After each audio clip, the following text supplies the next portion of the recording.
For the latest top tips, reviews and advice, please subscribe below.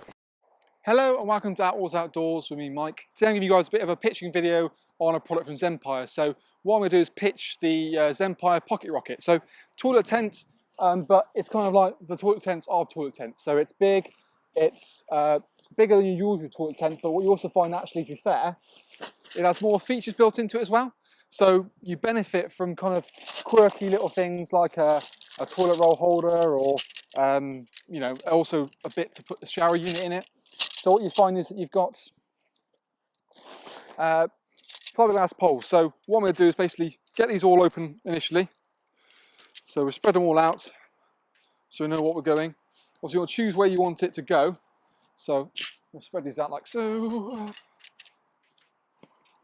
But as toilet tents go, like I said, it's usually what you find are quite inexpensive.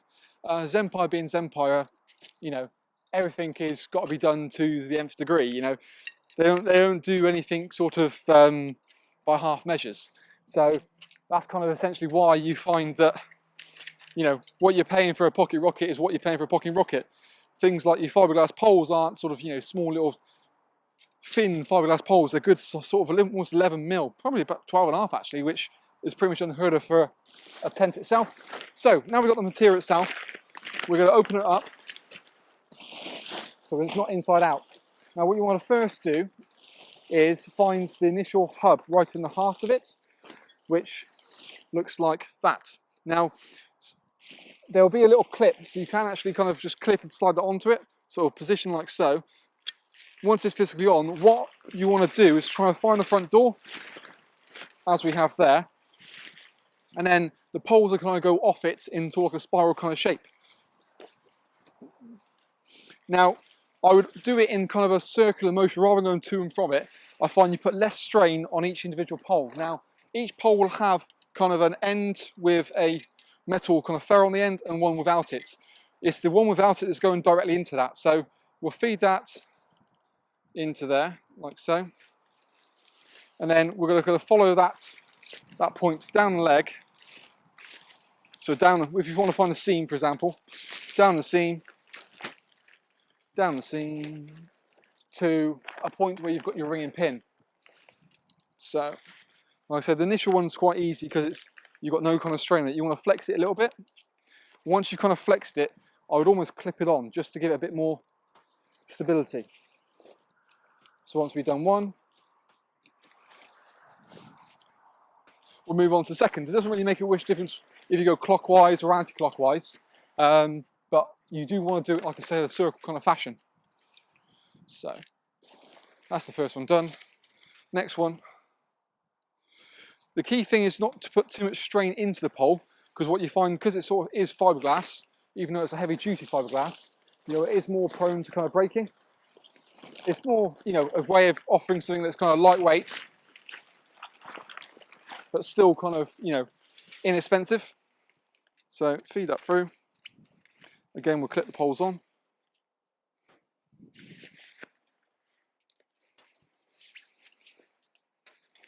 And as you see, one person can quite happily do this kind of on their own. The trickiest part is the last pole. Reason being is you've got more stress on it. You can see obviously how that's angled up.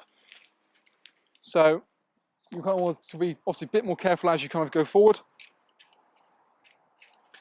You want to be careful not to kind of almost bend the metal part itself. And again, by doing it in kind of a circle fashion, you're not putting any more stress on one point than the other. So again, what I'm going to do now is almost flip this over a little bit. So we're getting a bit more of a shape. Flexing that around, pulling that back a bit. I'm just going to feed it down, pulling the base in. If it's a windy day, obviously you want a second pair of hands will make a huge amount of difference. Just gives a bit more stability. And then once we're to this point here, we'll just clip it on. Sometimes you might find that you might need to remove the clips to get the last pole in, just because it's putting extra strain on the fabric. And then it becomes a bit trickier to kind of get all back in as it needs to be.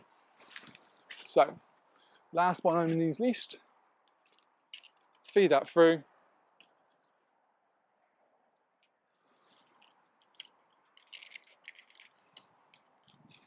In it goes, and then up it goes. Again, try and follow that seam down to the bottom to get that ring and pin. Just kind of gently angle it across.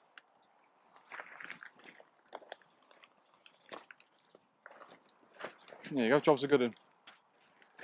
If it is a windy day, what you can also do to try and help yourself is almost peg the base of it out on where the wind's coming from.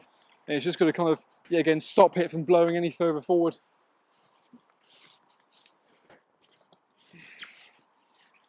Perfect. Now, once we've kind of got it up, we'll position it kind of as we want it to. So what I want to do is kind of peg the base out first and foremost, just to make sure it's fully secured down. Now, got to go through almost the ring and pin scenario, and because you've got a sort of fabric stretched away from one another, you can just sort of pull it against it.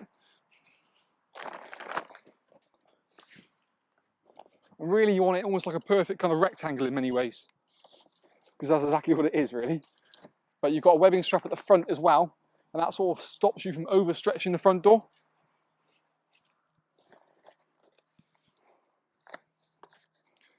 This one there. You've got this kind of little skirt at the front again, which helps with it. And when you do peg it before you do anything else, you want to make sure that front door is completely sealed up.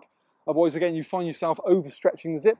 But if you want to, you can again cross over the pegging points at the bottom here, and that will then, when every time you undo the door and redo it back up again, it stops it from kind of moving out anywhere back where it needs to be. Guiding out now, so we'll just basically get the guide points out. I would find that you almost take these out almost as far as possible, that way you get the most amount of stability. And you just want a little bit of tension, not too much, just a little bit, just to kind of stop it from pushing backwards rather than physically pulling out too far.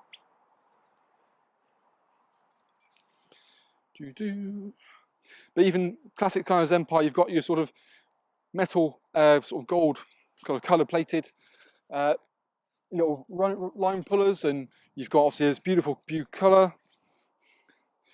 Like I said, thicker poles and the easy system with the point. And again, there's a vent over the top part of it.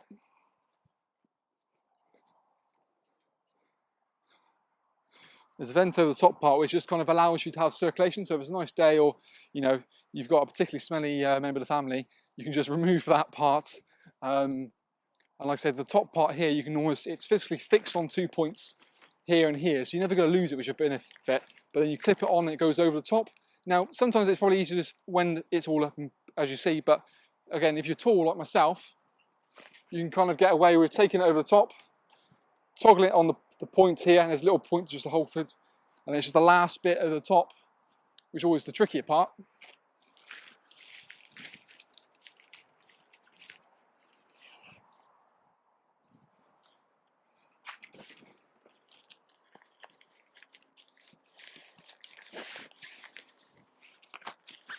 Once you've kind of got it over the top, then you've done, it's just kind of about tensioning it back, toggling it on it. Again, there's quite a bit of, not so much strength involved, but it's always handy to have a second pair of hands to help just pull it, and it just clips on, and that then gives it sort of weather tight top. Now, ideally, you want that kind of to almost line up seam to seam where the pole is going to be. And obviously, you can say if you're busy, or you know, I have a lot of people sort of said, you know, it's a cracking tent, like I said, a bit deeper than, you know, 120, a bit bigger than what you would normally traditionally find with it. But then when you're in the inside again, you've got things like your little point there and a little point. So, but check out our little review video on the product. But that, in essence, is kind of how you go about pitching it, and pretty much be, you know, say this is the premium toilet tent on the market. But if you want to follow the link below the video, it'll take you straight to our website, where we've got our latest product, and also more information about sort of the sizing, the spec, the, you know, pack size, pack weight, and that sort of thing as well. But so that's kind of our little pitching video on the Zempire Pocket Rocket. Thank you again for watching, and we'll see you again soon.